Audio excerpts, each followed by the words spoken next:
I got so much motherfucking design on right now.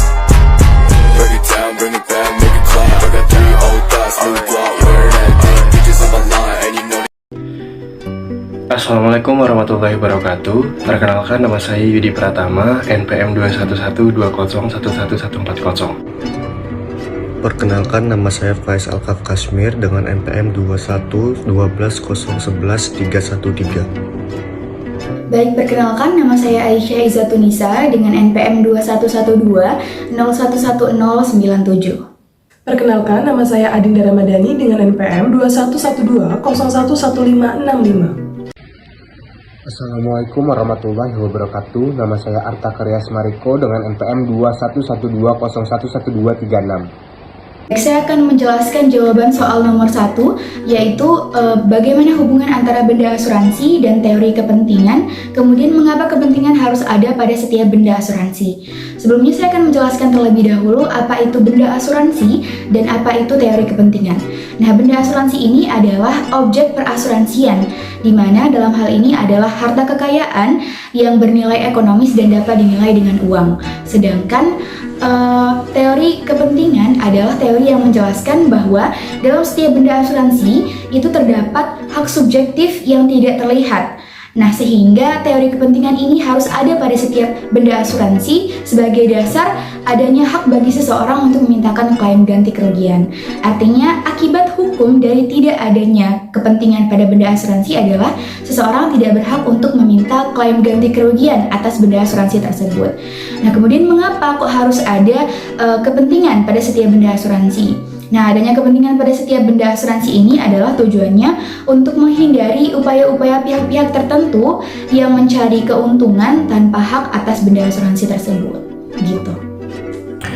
Selanjutnya soal nomor 2. Soalnya, bagaimana cara menghitung premi yang harus dibayarkan oleh tertanggung kepada penanggung, atau jelaskan premi restorno. Jadi besaran jumlah premi yang harus dibayarkan oleh tertanggung kepada penanggung itu ditentukan berdasarkan penilaian resiko yang dipikul oleh penanggung. Dalam praktiknya, penetapan besaran jumlah premi itu diperjanjikan oleh penanggung dan tertanggung secara layak dan dicantumkan di dalam polis. Menurut ketentuan pasal 20 Peraturan Pemerintah Nomor 73 Tahun 1992, premi itu harus ditetapkan pada tingkat yang mencukupi, tidak berlebih dan tidak diterapkan secara diskriminatif. Nah, untuk premi restorno ini terjadi ketika perjanjian pertanggungan untuk seluruhnya ataupun sebagian gugur ataupun batal, asalkan telah bertindak dengan itikat baik, maka penanggung itu harus mengembalikan preminya, baik untuk seluruhnya maupun sebagian. Namun dalam hal ini penanggung itu belum menghadapi bahaya, karena syarat utama dari premi restorno ini adalah ketika penanggung itu tidak menghadapi bahaya. Dan ketika premi ini telah dibayarkan oleh tertanggung kepada penanggung, maka dapat dituntut untuk pengembaliannya. Dan contohnya adalah asuransi pengangkutan laut. Ketentuan-ketentuan premi restorno ini diatur dalam Kitab Undang-Undang Hukum Dagang. Yang pertama itu ketentuan dalam pasal 635 Kitab Undang-Undang Hukum Dagang, yang pada pokoknya menyatakan apabila perjalanan dihentikan sebelum penanggung menghadapi bahaya, yang artinya sebelum jangka waktu asuransi itu berjalan, maka asuransi gugur sehingga tertanggung tidak diwajibkan untuk membayar premi. Akan tetapi, jika premi telah dibayarkan, maka penanggung harus mengembalikan premi tersebut dengan ketentuan penanggung mendapatkan ganti kerugian. Nah, untuk menghitung ganti kerugiannya tersebut, terdapat ketentuan-ketentuannya. Di antaranya, yang pertama, jika sudah dibayarkan secara full ataupun lunas, maka penanggung itu mendapatkan ganti kerugian sebesar 0,5% ataupun 1/2% dari jumlah yang diasuransikan. Yang kedua, apabila tertanggung itu baru membayarkan premi kurang dari 1% dari jumlah yang diasuransikan, maka ganti kerugian itu diberikan separuh dari jumlah premi itu yang telah dibayarkan.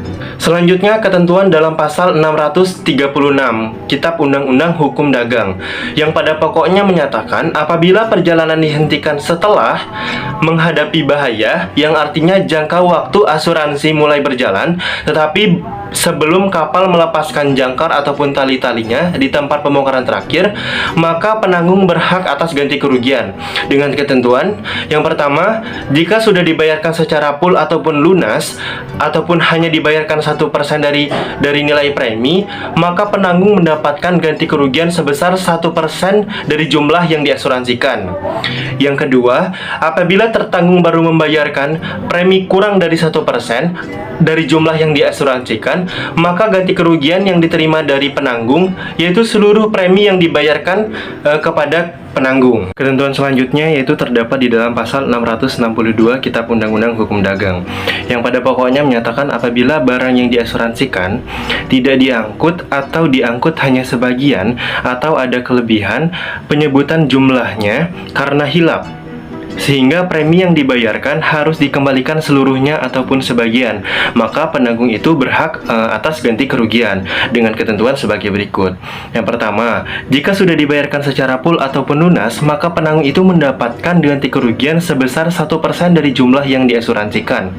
Yang kedua, apabila tertanggung baru membayarkan premi kurang dari 1% dari jumlah yang diasuransikan, maka ganti kerugian itu diberikan separuh dari jumlah premi yang dibayarkan.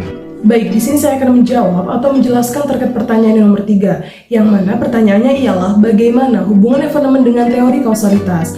Jadi, teori kausalitas menjadi dasar atau sebuah panutan ada atau tidaknya beban penanggung atas kerugian yang timbul akibat peristiwa yang ditanggung. Nah, jadi dalam teori kausalitas ini, antara peristiwa dan kerugian yang timbul harus ada hubungan kausal, yang mana dengan terjadi peristiwa tersebut, maka akan timbul pula suatu kerugian. Kemudian sebaliknya, apabila peristiwa tersebut tidak terjadi, maka kerugian tidak akan pernah timbul. Nah, kemudian keunggulan teori kausalitas adalah kepastian evenement yang menjadi penyebab langsung timbulnya dari kerugian. Nah, jadi walaupun evenement ditanggung dalam polis, jika kerugian yang timbul itu tidak langsung disebabkan oleh evenement tersebut, maka penanggung tidak berkewajiban membayarkan ganti kerugian. Nah, kemudian teori kausalitas dalam hal ini bersifat membatasi tanggung jawab penanggung. Selanjutnya saya akan menjawab pertanyaan nomor 4.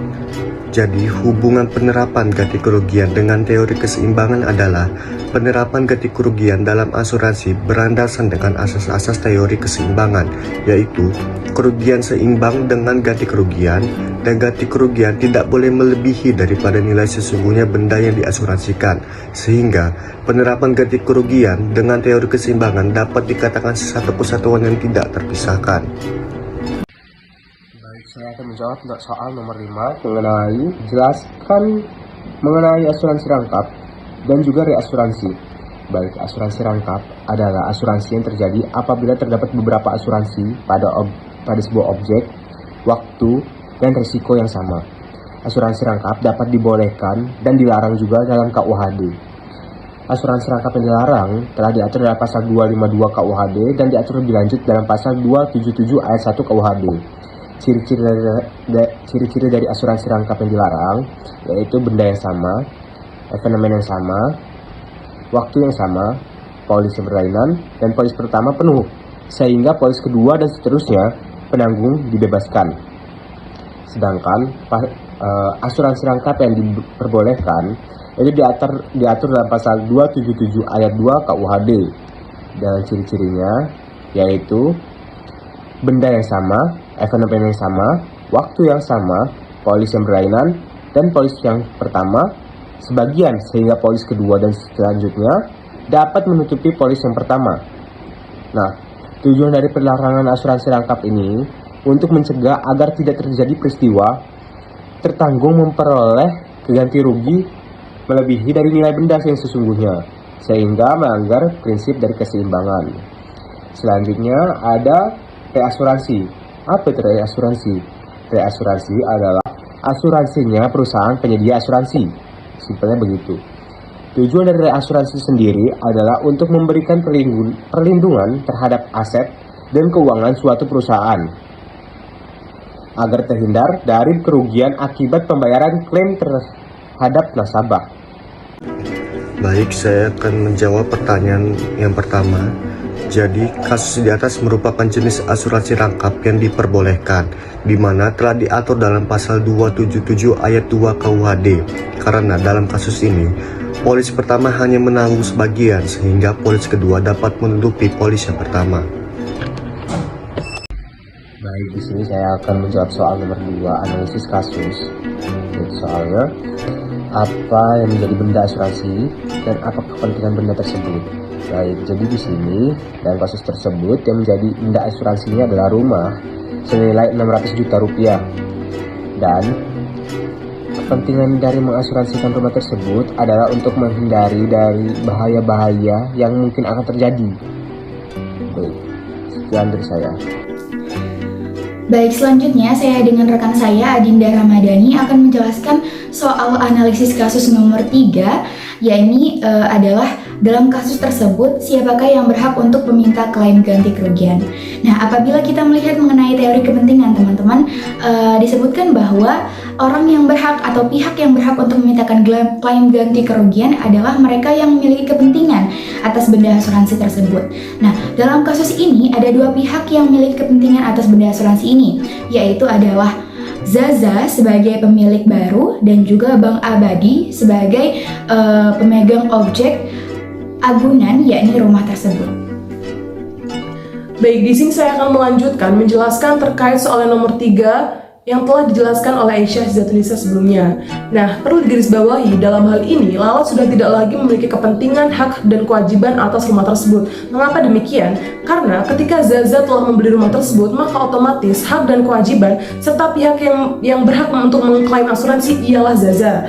Nah, namun dalam kasus ini Bang Abadi juga memiliki hak dan kewajiban untuk memiliki rumah tersebut. Mengapa demikian? Karena di sini Bang Abadi adalah pihak yang memegang sertifikat serta dia adalah pihak yang memberikan pinjaman kepada Lala. Dan dalam hal ini apabila Lala tidak membayarkan kewajibannya kepada Bang Abadi, maka Bang Abadi juga memiliki hak dan kewajiban untuk memiliki rumah tersebut. Selanjutnya saya akan menjawab soal nomor 4 pada latihan kasus. Soalnya, hitunglah ganti kerugian yang dapat diklaim oleh para tertanggung. Sebelum menjawab soal nomor 4, yaitu menghitung jumlah kerugian yang dapat diklaim oleh para tertanggung, kami di sini akan menegaskan bahwa dalam kasus posisi tersebut tidak menegaskan berkenaan dengan tanggal berlakunya berakhirnya asuransi tersebut.